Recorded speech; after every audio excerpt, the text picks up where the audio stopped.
Good morning friends, मेरा नाम खुशी राठौर और मैं यूट्यूब के हमारे चैनल IQ मेंटर में आप सभी का बहुत बहुत स्वागत करती हूँ।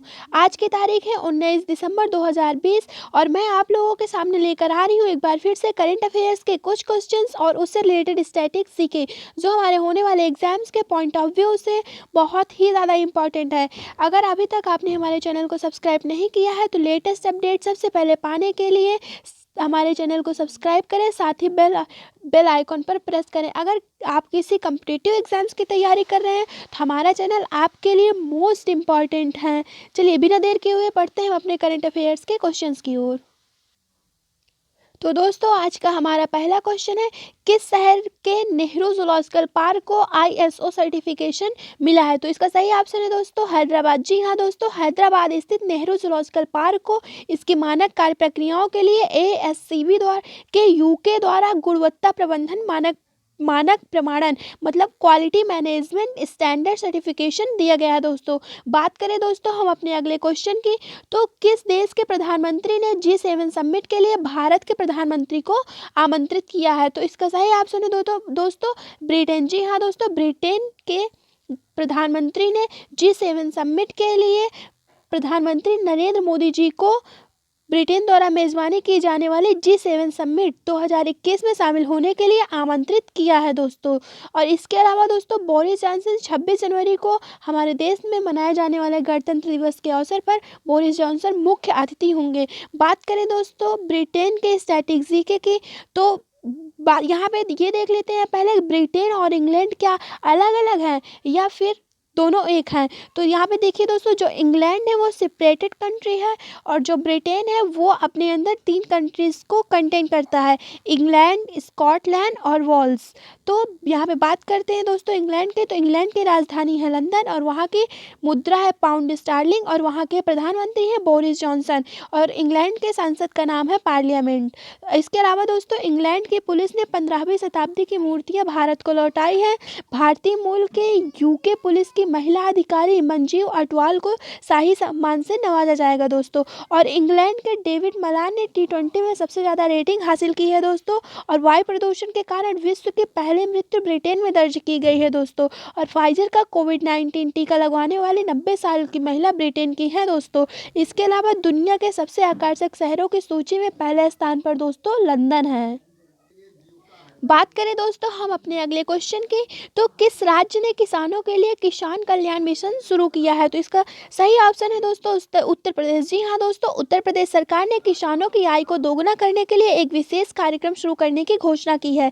किसान कल्याण मिशन नाम का यह कार्यक्रम राज्य के सभी विधानसभा क्षेत्रों को कवर करेगा। अब बात करें दोस्तों उत्तर प्रदेश के स्टैटिक्स जीके के, तो उत्तर प्रदेश की राजधानी है लखनऊ, यहाँ के राज्यपाल है आनंदीबेन पटेल और यहाँ के मुख्यमंत्री हैं योगी आदित्यनाथ दोस्तों। और बात करें उत्तर प्रदेश के दोस्तों लोकसभा सीटों की संख्या की, तो यहाँ की लोकसभा सीटों की संख्या है 80, राज्यसभा सीटों की संख्या है 31 और विधानसभा सीटों की संख्या है 403। बात करें दोस्तों उत्तर प्रदेश में स्थित उद्यान व अभ्यारण्य के, तो यहाँ पर दुधवा राष्ट्रीय उद्यान, राष्ट्रीय चंबल अभ्यारण्य, नवाबगंज पक्षी अभ्यारण्य और चंद्रप्रभा वन्यजीव अभ्यारण्य स्थित है दोस्तों। और उत्तर प्रदेश में टीबी रोगियों का पता लगाने के लिए एक अभियान भी चलाया है दोस्तों। और उत्तर प्रदेश के मुख्यमंत्री ने मिशन रोजगार नामक अभियान शुरू करने की घोषणा भी की है दोस्तों। इसके अलावा अयोध्या ने दीयों के सबसे बड़े प्रदर्शन के लिए गिनीज वर्ल्ड रिकॉर्ड बनाया है दोस्तों। और DK ठाकुर को लखनऊ का नया पुलिस कमिश्नर नियुक्त किया गया है दोस्तों। राज्य की सूर सरोवर झील को रामसर साइट का दर्जा दिया गया है दोस्तों। और पीलीभीत टाइगर रिजर्व बाघों की आबादी को दोगुना करने के लिए अंतर्राष्ट्रीय पुरस्कार भी जीता है दोस्तों।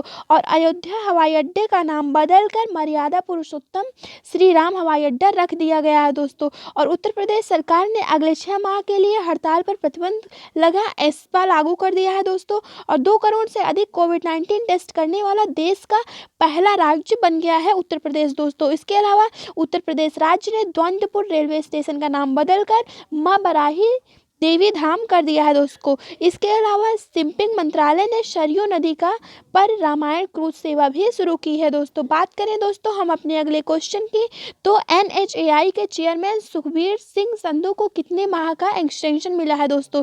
तो इनको 6 महीने का एक्सटेंशन मिला है दोस्तों। जी हाँ दोस्तों, सरकार ने भारतीय राष्ट्रीय राजमार्ग प्राधिकरण NHAI के अध्यक्ष सुखबीर सिंह संधू का कार्यकाल 6 महीने के लिए बढ़ा दिया है दोस्तों। बात करें एनएचआई की तो इसकी स्थापना 1988 को की गई थी और इसका मुख्यालय नई दिल्ली है दोस्तों। बात करें दोस्तों हम अपने अगले क्वेश्चन की, तो किस राज्य के मुख्यमंत्री ने परिश्रम पोर्टल का शुभारंभ किया है दोस्तों? तो इसका सही ऑप्शन है दोस्तों उड़ीसा। जी हाँ दोस्तों, उड़ीसा के मुख्यमंत्री नवीन पटनायक ने वीडियो कॉन्फ्रेंस के माध्यम से श्रम और कर्मचारी राज्य बीमा विभाग के 22 ऑनलाइन सेवाओं के साथ परीक्षण पोर्टल का उद्घाटन किया है दोस्तों। ये पोर्टल और ऑनलाइन सेवाएं कारोबार को आसान बनाने के सहायक होगा। बात करें दोस्तों उड़ीसा के स्ट्रैटेजी के सॉरी दोस्तों, यहाँ पे उड़ीसा नहीं, हम बात करते हैं आंध्र प्रदेश के स्ट्रैटेजी की। तो आंध्र प्रदेश का स्थापना 1 नवंबर 1956 को की गई थी। इसकी विधायी राजधानी अमरावती है, न्यायिक राजधानी कुर्नूल है, प्रशासनिक राजधानी विशाखापट्टनम है दोस्तों। और आंध्र प्रदेश के मुख्यमंत्री का नाम जगन मोहन रेड्डी है और राज्यपाल विभूषण हरिचंदन है। बात करें दोस्तों यहाँ के लोकसभा सीट की संख्या की, तो यहाँ की लोकसभा सीट संख्या 25 है, राज्यसभा सीट की संख्या 11 है और विधानसभा सीट की संख्या 175 है। बात करें दोस्तों वहाँ के शास्त्रीय नृत्य की, तो वहाँ का शास्त्रीय नृत्य कुचिपुड़ी है। बात करें दोस्तों वहाँ के राष्ट्रीय पार्क की, तो पप्पीकोना और श्री वेंकटेश्वर राष्ट्रीय पार्क वहाँ पे हैं। और राज्य ने जगन्नाथ विद्या कनिका योजना की भी शुरुआत की है दोस्तों। और राज्य में एक दिन के लिए 12वीं की छात्रा को कलेक्टर बनाया गया था दोस्तों। और वाईएसआर बीमा योजना का शुभारंभ यही इसी राज्य में किया गया है दोस्तों। और राज्य सरकार ने बिना परमिट के राज्य में शराब ले जाने पर प्रतिबंध लगा दिया है दोस्तों। राज्य ने ऑनलाइन गेमिंग, ऑनलाइन सट्टेबाजी और जुआ पर प्रतिबंध लगा दिया है दोस्तों। और आंध्र प्रदेश राज्य के कडप्पा जिले ने जल संरक्षण में पहला स्थान हासिल किया है दोस्तों। और राज्य ने महिला यात्रियों की सुरक्षा के लिए अभ्यन ऐप को भी लॉन्च किया है दोस्तों। और जगन्नाथ होडो योजना आंध्र प्रदेश ने ही लॉन्च किया है दोस्तों। और आंध्र प्रदेश राज्य ने तिरुमाता पहाड़ियों पर बस चलाने की घोषणा कर दी है दोस्तों। और आंध्र प्रदेश सरकार ने ऑनलाइन गेमिंग पर प्रतिबंध लगाने के लिए विधेयक पारित कर दिया है दोस्तों। और राज्य के मुख्यमंत्री ने जगन्नाथ जीवन क्रांति की भी योजना की भी शुरुआत की है दोस्तों। बात करें दोस्तों हम अपने अगले क्वेश्चन की, तो अरबी भाषा दिवस कब मनाया जाता है दोस्तों? तो अरबी भाषा दिवस 18 दिसंबर को मनाया जाता है। जी हाँ दोस्तों, 18 दिसंबर को अरबी भाषा दिवस इसलिए मनाया जाता है क्योंकि इसी दिन 1973 में महासभा ने संयुक्त राष्ट्र की आधिकारिक भाषा के रूप में अरबी भाषा को मंजूरी दे दी थी दोस्तों। बात करें दोस्तों हम अपने अगले क्वेश्चन की, तो किस राज्य ने वाईएसआर फ्री क्रॉप इंश्योरेंस योजना की शुरुआत की है? तो इस वाईएसआर फ्री क्रॉप इंश्योरेंस योजना की शुरुआत आंध्र प्रदेश ने की है दोस्तों। बात करें दोस्तों आंध्र प्रदेश के स्ट्रैटेजी की, तो आंध्र प्रदेश की स्थापना 1 नवंबर 1956 को की गई थी। इसकी विधायी राजधानी अमरावती है, न्यायिक राजधानी कुर्नूल है और प्रशासनिक राजधानी विशाखापट्टनम है। यहाँ के मुख्यमंत्री जगन मोहन रेड्डी हैं, यहाँ के राज्यपाल विभूषण हरिचंदन है। और यहाँ की लोकसभा सीट 25 है, राज्यसभा सीट 11 है और विधानसभा सीट 175 है। बात करें दोस्तों यहाँ के शास्त्रीय नृत्य की, तो यहाँ की शास्त्रीय नृत्य कुचिपुड़ी है। बात करें दोस्तों यहाँ पे स्थित राष्ट्रीय पार्क की, तो यहाँ पे पप्पीकोड़ा और श्री वेंकटेश्वर राष्ट्रीय पार्क स्थित है दोस्तों। और राज्य ने जगन्नाथ विद्या कनिका योजना की शुरुआत की है दोस्तों। और राज्य में एक दिन के लिए 12वीं की छात्रा को कलेक्टर बनाया गया था दोस्तों। वाईएसआर बीमा योजना का शुभारंभ आंध्र प्रदेश में ही किया गया है दोस्तों। और राज्य सरकार ने बिना परमिट के राज्य में शराब ले जाने पर प्रतिबंध लगा दिया दोस्तों। और आंध्र प्रदेश सरकार ने ऑनलाइन गेमिंग, ऑनलाइन सट्टेबाजी और जुआ पर प्रतिबंध लगा दिया है दोस्तों। और आंध्र प्रदेश सरकार के कडप्पा जिले ने जल संरक्षण में शीर्ष स्थान हासिल किया है दोस्तों। राज्य ने महिला यात्रियों की सुरक्षा के लिए अभ्यन ऐप का भी लॉन्च किया है दोस्तों। बात करें दोस्तों इसके अलावा दोस्तों राज्य ने तिरुमाता पहाड़ियों पर बस चलाने की घोषणा की है दोस्तों। और उड़ीसा राज्य सरकार ने ऑनलाइन गेमिंग पर प्रतिबंध लगाने के लिए विधेयक भी पारित कर दिया है दोस्तों। और राज्य के मुख्यमंत्री जगन्नाथ जीव क्रांति ये योजना की भी शुरुआत कर रहे हैं दोस्तों। बात करें दोस्तों अपने अगले क्वेश्चन की, तो भारत ने किस देश के साथ 7 समझौतों पर हस्ताक्षर किए हैं? तो इसका आंसर है दोस्तों बांग्लादेश। जी हाँ दोस्तों, भारत ने बांग्लादेश के साथ 7 समझौतों पर हस्ताक्षर किए हैं दोस्तों। बात करें दोस्तों बांग्लादेश के स्ट्रैटेजी की, तो बांग्लादेश की राजधानी है ढाका, वहाँ की मुद्रा है टका और इसकी स्थापना 26 मार्च 1971 को की गई थी। वहाँ के प्रधानमंत्री हैं शेख हसीना, वहाँ के राष्ट्रपति हैं अब्दुल हामिद। और बांग्लादेश की सीमा से लगे राज्य हैं असम, मेघालय, मिजोरम, त्रिपुरा और वेस्ट बंगाल दोस्तों। इसके अलावा दोस्तों वर्ल्ड बैंक ने बांग्लादेश के लिए $200 मिलियन के ऋण की मंजूरी दे दी है दोस्तों। भारत और बांग्लादेश के बीच बंगाल की खाड़ी में नौसेना द्विपक्षीय अभ्यास भी शुरू कर दिया है दोस्तों। इसके अलावा बांग्लादेश में दुष्कर्म के मामले पर मृत्यु दंड देने का भी प्रावधान दिया गया है दोस्तों। और बांग्लादेश में नो मार्क्स नो सर्विस नीति को भी लागू किया है दोस्तों। भारत और बांग्लादेश के बीच नौसेना अभ्यास CARAT शुरू हुआ है दोस्तों। भारतीय सेना ने बांग्लादेश को पूरी तरह प्रशिक्षित 20 घोड़े दिए हैं दोस्तों। बांग्लादेश के शहादत रहमान ने अंतर्राष्ट्रीय पुरस्कार को जीता है दोस्तों। और देश ने अपने नागरिकों को फ्री कोविड-19 वैक्सीन खुराक देने की घोषणा की है दोस्तों। बात करें दोस्तों हम अपने अगले क्वेश्चन की, तो स्पाइस मनी ने किसे अपना ब्रांड एम्बेसडर चुना है दोस्तों? तो इसका सही ऑप्शन है दोस्तों सोनू सूद। जी हाँ दोस्तों, सोनू सूद को स्पाइस मनी ने अपना ब्रांड एम्बेसडर चुना है दोस्तों। बात करें दोस्तों हम अपने अगले क्वेश्चन की, तो DRDO ने स्वदेशी रूप से विकसित पृथ्वी 2 मिसाइल का सफल परीक्षण कहाँ पे किया है? तो इसका सही ऑप्शन है दोस्तों उड़ीसा। जी हाँ दोस्तों, DRDO ने स्वदेशी रूप से विकसित पृथ्वी 2 मिसाइल का सफल परीक्षण उड़ीसा में ही किया है दोस्तों। बात करें उड़ीसा के स्ट्रैटेजी की, तो उड़ीसा की राजधानी है भुवनेश्वर, वहाँ के मुख्यमंत्री हैं नवीन पटनायक, वहाँ के गवर्नर हैं गणेशी लाल। बात करें दोस्तों उड़ीसा की लोकसभा सीट की, तो वहाँ पर लोकसभा सीटों की संख्या है 21, राज्यसभा सीटों की संख्या है 10 और विधानसभा सीटों संख्या है 147। बात करें दोस्तों उड़ीसा के प्रमुख नृत्य की, तो वहाँ के प्रमुख नृत्य ओडिसी, छऊ, मयूर और कोयल हैं। और उड़ीसा का प्रसिद्ध मंदिर कोणार्क का सूर्य मंदिर है दोस्तों। और बात करें उड़ीसा में स्थित राष्ट्रीय पार्क की, तो वहाँ पे सिमलीपाल भीतरकनिका राष्ट्रीय पार्क है दोस्तों। और मौ विद्युत पोर्टल का शुभारंभ उड़ीसा राज्य में ही किया गया है दोस्तों। और उड़ीसा ने मानव पशु संघर्ष को कम करने के लिए टास्क फोर्स का भी गठन किया है दोस्तों। और राज्य में सुमंगल वेब पोर्टल भी लॉन्च किया गया है दोस्तों। उड़ीसा सरकार ने द्वितीय चंद्र को समय से पहले पदोन्नति देने की घोषणा कर दी है दोस्तों। राजस्थान और उड़ीसा ने पटाखों की बिक्री और आतिशबाजी पर प्रतिबंध लगा दिया है दोस्तों। और उड़ीसा राज्य में ही दुर्लभ काला बाघ को देखा गया है दोस्तों। भारत ने पिनाका रॉकेट प्रणाली के उन्नत संस्करण का सफल परीक्षण उड़ीसा में ही किया है दोस्तों। और संयुक्त कोस्टल सुरक्षा अभ्यास सागर कवच राज्य में ही उड़ीसा राज्य में ही आरंभ किया गया है दोस्तों। इसी के साथ साथ उड़ीसा राज्य ने निमोनिया दिवस पर सांस अभियान का भी शुभारंभ किया है दोस्तों। और 9वां अंतर्राष्ट्रीय रेत कला महोत्सव उड़ीसा में आयोजित हुआ है दोस्तों। इसके अलावा शहरी प्रशासन सूचकांक 2020 में उड़ीसा राज्य शीर्ष पर रहा है दोस्तों। बात करें दोस्तों अपने अगले क्वेश्चन की, तो किसने स्वास्थ्य बीमा और माइक्रो पेंशन उत्पाद लॉन्च करने की योजना बनाई है? तो इसका सही ऑप्शन है दोस्तों व्हाट्सएप।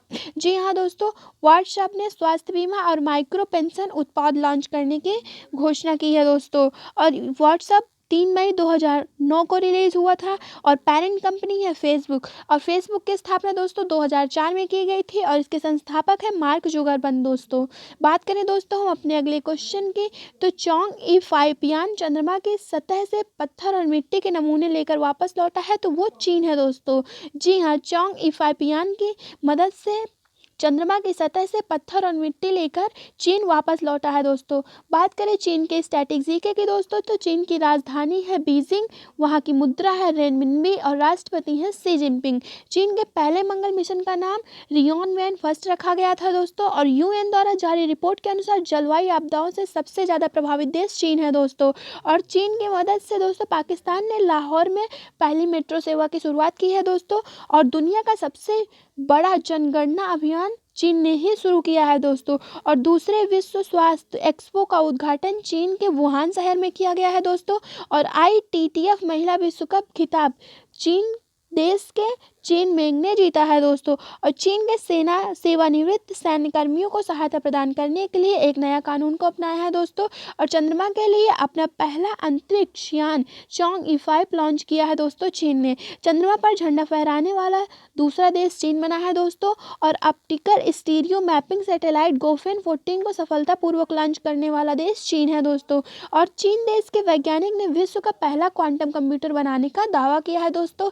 इसके अलावा दोस्तों कृत्रिम सूर्य परमाणु संलयन रिएक्टर को सफलतापूर्वक संचालित किया है दोस्तों। बात करें दोस्तों अपने अगले क्वेश्चन की, तो ऑनलाइन रीडिंग पोर्टल टाडा कहाँ लॉन्च हुआ है दोस्तों?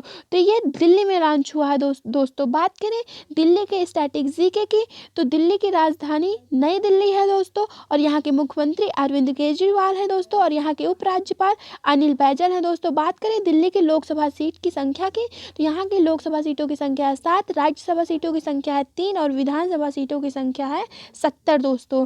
राज्य सरकार ने वृक्षारोपण पॉलिसी को मंजूरी दे दी है दोस्तों, और दिल्ली सरकार ने बैटरी से चलने वाले वाहनों को रोड टैक्स में छूट दी है दोस्तों। और राज्य सरकार ने ई सब्सिडी के लिए वेब पोर्टल भी लॉन्च किया है दोस्तों। और भारतीय सेना का द्विवार्षिक कमांडर सम्मेलन दिल्ली में ही शुरू किया गया है दोस्तों।